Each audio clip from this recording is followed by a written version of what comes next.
Hi guys, this is Nakul back with the honest review video of the new Moto G second generation.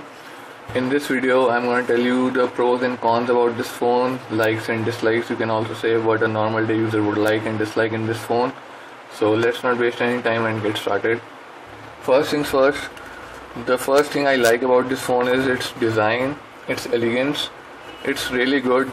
Again, the same black rubbery matte finish back, and looks really elegant in the hand. It's really great. They also had this metal ring around the 3.5mm jack, plus the buttons are no more chrome and they are metal silverish grey, you can say. Plus the grills, the loudspeaker grills are also not chrome like Moto E. They are also the same metal grey finish, and it feels really comfortable and good in the hand. The one thing I want to tell you is that despite of having 5 inches of screen, it doesn't feel as big as any other devices like Micromax Canvas devices or Asus Zenfone 5. It doesn't feel that big in the hand. So that's the first thing I like about this phone. Moving on, the second thing I like about this phone is that it comes with Android Kitkat out of the box, and that with the latest version of Android Kitkat, which is 4.4.4 as you can see. And plus there is one more thing, that company is promising that this phone will get the update of Android L, which is the next upcoming Android version. So Motorola has promised us that this phone would be receiving Android L. So that's the second thing I like about this phone. And the third thing is that this phone does support micro SD card. It does have a micro SD card slot, unlike the previous Moto G, which has only internal memory and you are stuck with that. So this phone does have the micro SD card slot. Let me show you the slot. And it's really hard to remove the panel. I have to dig in my nails that size to get the locks open.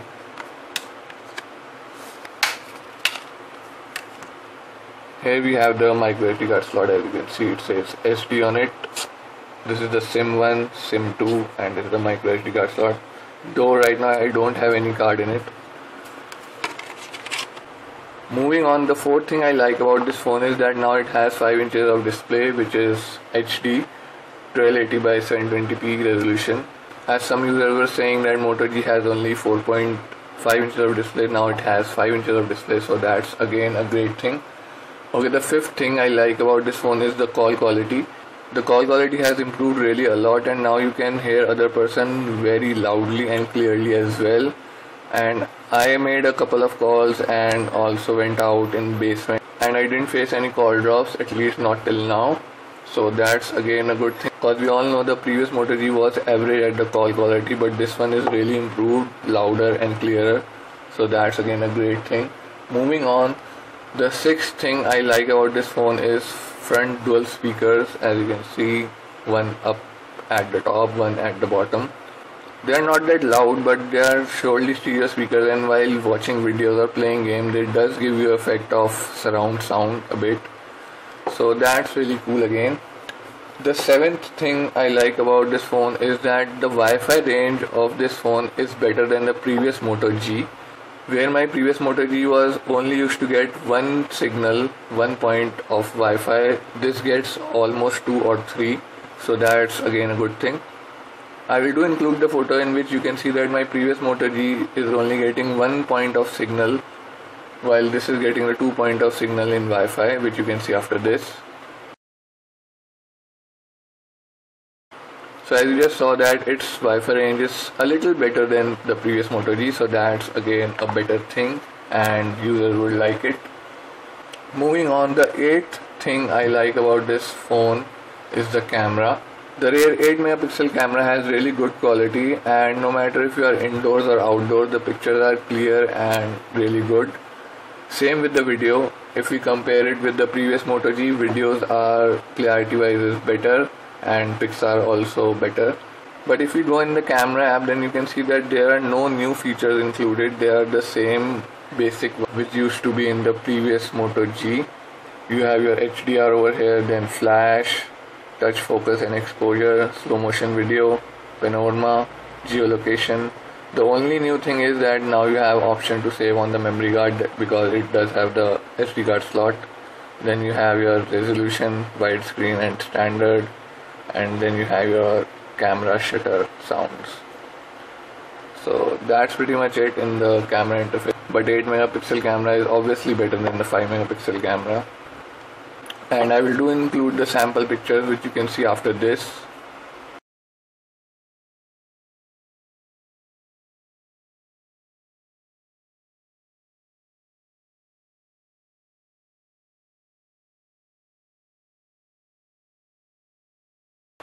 So as you just saw the sample pictures, you can see the camera quality is good. I even took some macro shots which you can see that I was focusing on leaves then on the car at the same place, so it's really good. So those are the pros of this phone, the good things which has been upgraded from the previous Moto G in this new second generation Moto G that any user would like in normal day life. Now let's move on to the cons about this phone, the bad things which I don't like and I think most of the user will also not like. Okay, the first things first, I want to tell you that I am a perfectionist and I like everything to be really good and perfect. The first thing I don't like about this phone is that the loudspeakers of this phone aren't as loud as the previous Moto G. That's right. And the clarity is also less than previous Moto G. Despite of having two stereo loudspeakers in the front, they are still not matched in loudness and clarity with the previous Moto G's loudspeaker. I will surely give you a demo. Though my camera's microphone is really sensitive and I don't know if you will be able to hear the difference or not, but I will try. Let's go into the music. Now if we play this is the full volume.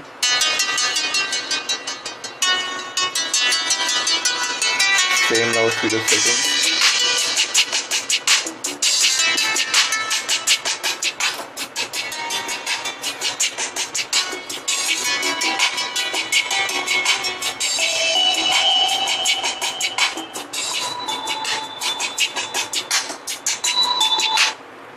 So you just heard this one. Let's hear the previous Moto G now.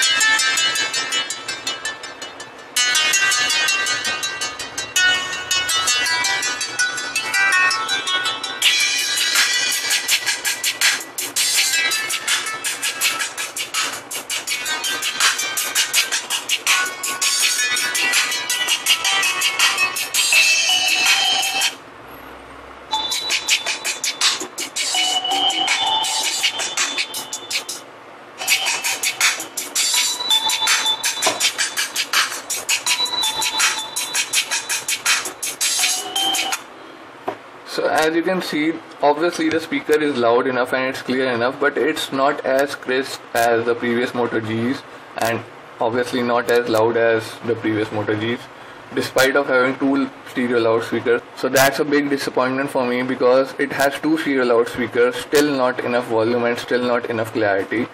The previous Moto G has obviously better loudspeaker in clarity and loudness, so that's the first thing I didn't like about this phone. The thing is that loudspeaker matter to me a lot, so that's why I'm giving so much attention on it. But probably there are many people that don't even listen songs on loudspeaker and their phone stays on the silent, and for them loudspeaker doesn't really matter that much. So for those people, loudspeaker are really enough and they are obviously loud and they are clear, but not as much as the previous Moto G. So that's my opinion, that I didn't like the loudspeakers. But moving on, the second thing I didn't like about this phone is that you can't add a home screen to the left. As you can see, this is the home screen, and if I go left, you can't.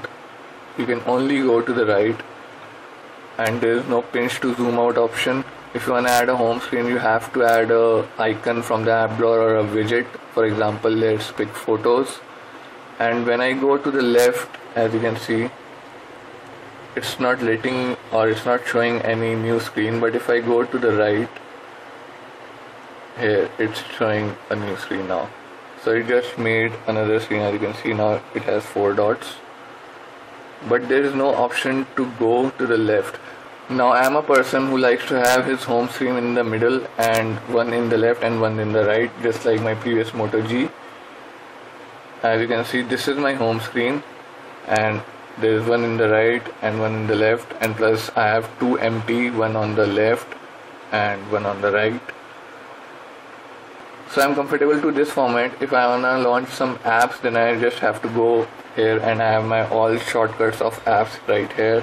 And if I wanna do some widget thing, then here are my widgets like mobile data and all apps, torch, and this is a power control widget, as you all know.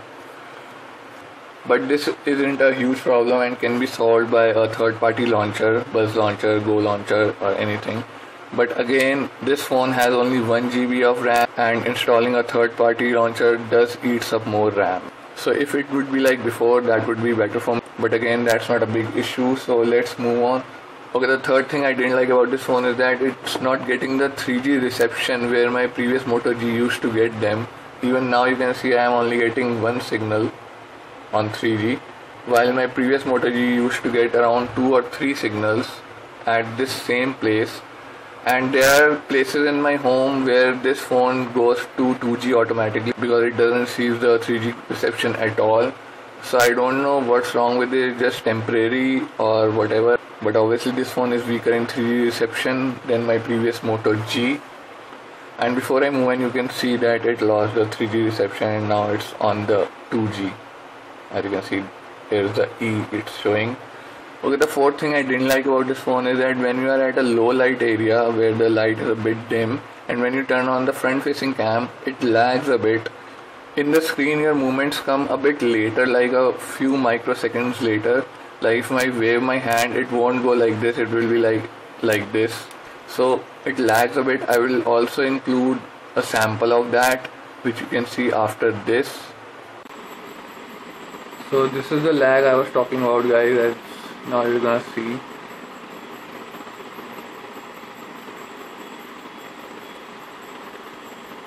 As you can see, right one is the previous Moto G and it's working really well no matter how fast I close and open my hand. But on the left you can see the new Moto G is lagging in the low light.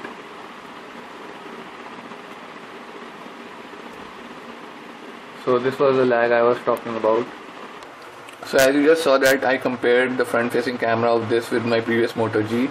Obviously the previous Moto G camera quality is not really good, but at least it wasn't lagging. But this phone's camera front cam was lagging, as you just saw in the video.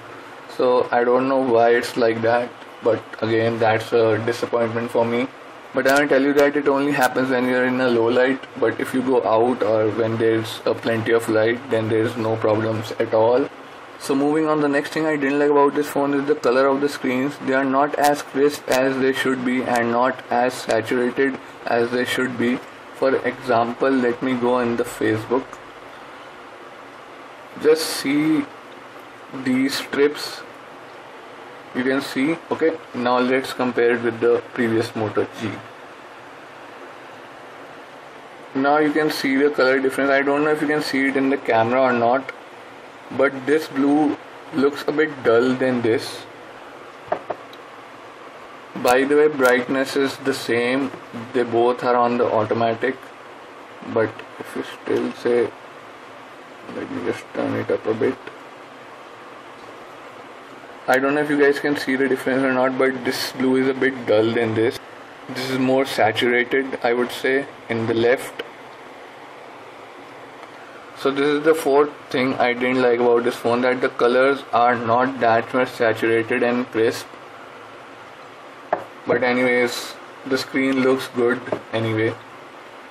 Moving on, the sixth thing I didn't like is the processor and the RAM. They are the same as the previous Moto G, which is 1.2 quad core and 1 GB of RAM. When companies like Asus, Xiaomi, Micromax can give better processor at this price and better RAM, then why not Motorola? But again, that's just my opinion. And the last thing I didn't like about this phone is something which I think many of the users would agree with me, which are the headphones. They are still giving us this crappy headphones. So I feel that they should start giving a bit better headphones, because again, when companies like Asus, Micromax and other companies like Xiaomi can give a better headphones at this price, then why not Motorola? Headphones are something that every person uses with their phone, no matter if it's for songs or calling, but I think they should start giving the headphones which are in earbud style. So that's the last thing I didn't like about this phone. Now lastly, let me tell you about the battery backup. The battery backup of this phone is average, I would say. I got the backup for around 14 to 15 hours with normal usage, because obviously it has the same battery as the previous Moto G, which is 2070 mAh battery, but the screen size has increased, so obviously the battery backup goes down a bit, but the battery backup is fairly enough, and I got around 14 to 15 hours with normal usage. And I think you'll get around 10 hours of battery backup with heavy usage, or if you use it less, then you can get up to 20 or 24 hours also. So battery is fair enough. I wouldn't say it's really good, or I wouldn't say that it's the worst one, but it's fair. It's average, I would say. So those were the main things that I wanted to tell you guys, the main thing that any user would like and dislike in this phone in a normal everyday life. So that's it for now. Next I'm going to do a comparison video of this with the Asus Zenfone 5. So stay tuned for that. I'll make sure to put a link of that upcoming video of the comparison on the top left corner of this video right here. So make sure you subscribe for that, and even if you don't want to see that video, just subscribe anyway, because there are many other videos that I'm gonna upload in the near future. So make sure you subscribe, and if you have any suggestions, any questions regarding this phone or anything, then you can put them in the comments down below, and I will try my level best to reply you and help you out guys. So thank you for watching guys, stay tuned for more.